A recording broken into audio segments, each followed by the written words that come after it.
السلام علیکم۔ اردو پرائم میں خوش آمدید۔ دوستوں، جیسے ہر مسلمان کو نماز، روزے اور زکوٰۃ کی عبادتوں کا طریقہ پتہ ہے، تو اسی طرح ہمیں حج کا طریقہ بھی معلوم ہونا چاہیے۔ اور اس ویڈیو میں حج کس طرح سے ادا کیا جاتا ہے، ہم اس کو آسان الفاظ میں سمجھانے کی کوشش کریں گے۔ دوستوں، آگے جانے سے پہلے آپ کو ایک بات بتا دیں، اس ویڈیو میں ہم آپ کو حج کس طرح سے کیا جاتا ہے اس کی بیسک انفارمیشن پہ بات کریں گے، لیکن اگر آپ حج پہ جا رہے ہیں تو ہم آپ سے ریکویسٹ کرتے ہیں کہ آپ اپنے قریبی علماء کرام سے مکمل حج کی ٹریننگ لے لیں، اور ہو سکے تو پورا طریقہ اپنے ہاتھ سے کسی پیپر پہ یا نوٹ بک میں نوٹ کر لیں، تاکہ آپ سے کوئی ارکان مس نہ ہو جائے، اور انشاءاللہ اس ویڈیو سے بھی آپ کی معلومات میں ضرور اضافہ ہوگا۔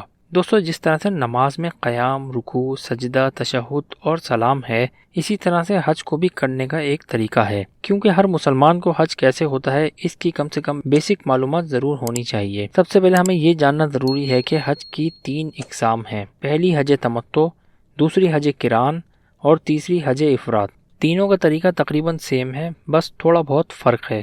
پہلی قسم حج تمتع میں ہم پاکستان سے مکہ پہنچنے کے بعد عمرہ کریں گے اور اس کے بعد احرام کھول سکتے ہیں، اور پھر 8 ذی الحج کو دوبارہ سے احرام پہن کر اپنے ہوٹل سے ہی مینا جا سکتے ہیں۔ حج کی دوسری قسم ہے حج قران۔ اس میں ہم پاکستان سے احرام پہن کے مکہ مکرمہ پہنچنے کے بعد جب عمرہ کر لیں گے تو اپنا احرام نہیں کھول سکتے، اور 8 ذی الحج کو مینا جانے کے لیے اسی احرام میں ہمیں جانا ہوگا۔ اور نبی پاک صلی اللہ علیہ وآلہ وسلم نے اپنی زندگی میں ایک ہی حج کیا تھا، اور وہ حج قران تھا، اور آپ صلی اللہ علیہ وسلم اپنے حج کی قربانی کا جانور اپنے ساتھ ہی لے کر آئے تھے۔ اور حج کی تیسری قسم ہے حج افراد۔ اس کا مطلب ہے اکیلا حج۔ اس میں عمرہ نہیں کرنا ہوتا، اور یہ صرف مکہ میں رہنے والے لوگ جو کہ مکہ مکرمہ میں مقیم ہیں، صرف وہی لوگ کر سکتے ہیں، کیونکہ ہر باہر سے آنے والا انسان احرام باندھ کے مکہ میں داخل ہوتا ہے، تو اسی لیے 99% لوگ حج افراد نہیں کرتے، اور اس حج میں قربانی بھی نہیں ہے۔ تو دوستوں، اب یہاں تک آپ کو حج کی 3 اقسام میں فرق پتہ چل گیا ہوگا۔ اب 8 ذی الحج کو آپ لوگوں نے اپنے ہوٹل سے احرام پہن کر وادی مینا میں چلے جانا ہے، جو کہ مکہ مکرمہ میں ہے۔ مینا میں جانے کے بعد آپ نے خیموں میں رہنا ہے، کیونکہ وادی مینا میں خیمے میں رہنا ہی سنت ہے، اور وہاں پہ ویسے بھی پکے مکان نہیں بنے ہوئے، پورے خیمے ہی لگے ہوئے ہیں۔ اب 8 ذی الحج کو آپ مینا میں 5 نمازیں ادا کریں گے: ظہر، عصر، مغرب، عشاء اور 9 ذی الحج کی فجر۔ لیکن یہ ساری نمازیں آپ قصر ادا کریں گے۔ اس کا مطلب ہے صرف 2 رکعت فرض ہی پڑھنے ہوں گے، جیسے کہ ظہر کے 2 رکعت فرض، عصر کے 2 رکعت فرض، مغرب کے 3 رکعت فرض، عشاء کے 2 رکعت فرض، اور اگلے دن صبح فجر کے بھی 2 رکعت فرض، جس طرح سے ہم سفر میں کیا کرتے ہیں۔ اب 9 ذی الحج کی صبح آپ نے فجر کی نماز پڑھ لی ہے مینا میں۔ اس کے بعد سارے حاجی میدان عرفات جانا شروع ہو جاتے ہیں۔ آپ نے بھی میدان عرفات جانا ہے، وہاں پہ جا کے وقوف عرفہ کرنا ہے۔ اس کا مطلب ہے آپ نے عرفات میں ٹھہرنا ہے، جہاں پہ ظہر کی نماز کے وقت حج کا خطبہ ہوگا، اور خطبے کے بعد ظہر کی نماز 2 رکعت قصر با جماعت ہوگی، اور اس کے فوراً بعد ہی عصر کی نماز 2 رکعت قصر بھی ہو جائے گی۔ اب ظہر اور عصر کی نماز ایک ساتھ پڑھنے کے بعد آپ بالکل فارغ ہیں۔ اس کے بعد آپ دعائیں مانگیں، اللہ پاک کا ذکر کریں، کھانا وغیرہ کھائیں، اور میدان عرفات میں آرام فرمائیں، یہاں تک کہ مغرب کا ٹائم ہو جائے۔ آپ نے مغرب سے پہلے میدان عرفات سے نہیں نکلنا، مغرب کے بعد آپ نے میدان عرفات سے نکلنا ہے، لیکن مغرب کی نماز میدان عرفات میں ادا نہیں کرنی۔ اب میدان عرفات سے نکل کے آپ مزدلفہ کی طرف جائیں گے۔ جب آپ میدان عرفات سے نکل جائیں اور مزدلفہ پہنچ جائیں، وہاں پہنچنے کے بعد آپ نے مغرب کی اور عشاء کی نماز ملا کے پڑھنی ہے، جس طرح سے آپ نے ظہر اور عصر کی نماز ملا کے پڑھی تھی۔ مغرب کی 3 رکعت فرض اور عشاء کے 2 رکعت فرض مزدلفہ میں ادا کرنے ہیں۔ نماز سے فارغ ہونے کے بعد آپ نے مزدلفہ سے ہی کنکریاں اٹھانی ہے۔ فی بندہ 49 کنکریاں لگتی ہیں، لیکن آپ احتیاطاً 60 یا 70 اٹھا لیں، اور اس کو کسی تھیلی یا بوتل میں سنبھال کے رکھ لیں۔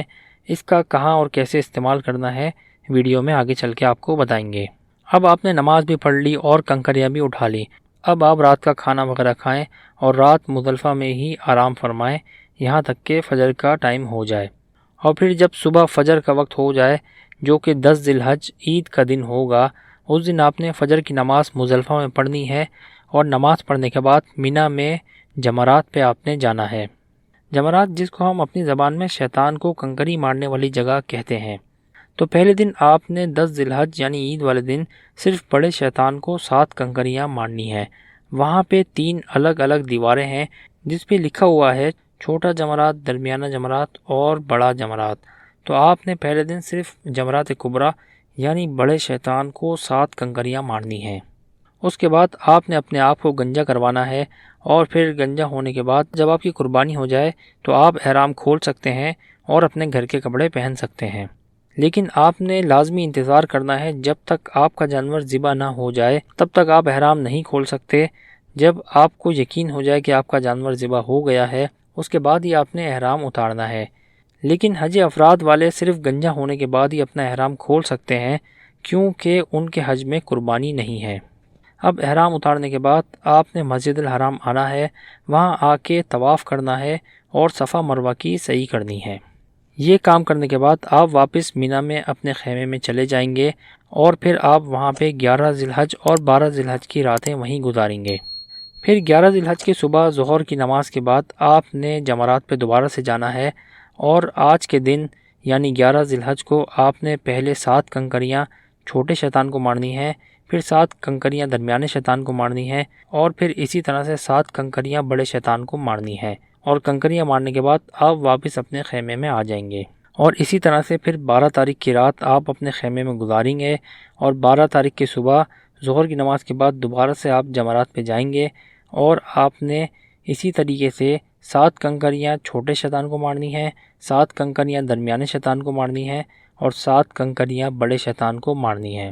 اور پھر اس کے بعد جو آپ کے پاس ایکسٹرا کنکریاں بچ جائیں گی ان کو آپ وہیں مینا میں پھینک دیجئے گا، اور واپس اپنے خیمے میں آ کے اپنا سامان اٹھا کے آپ ہوٹل پہ چلے جائیں گے۔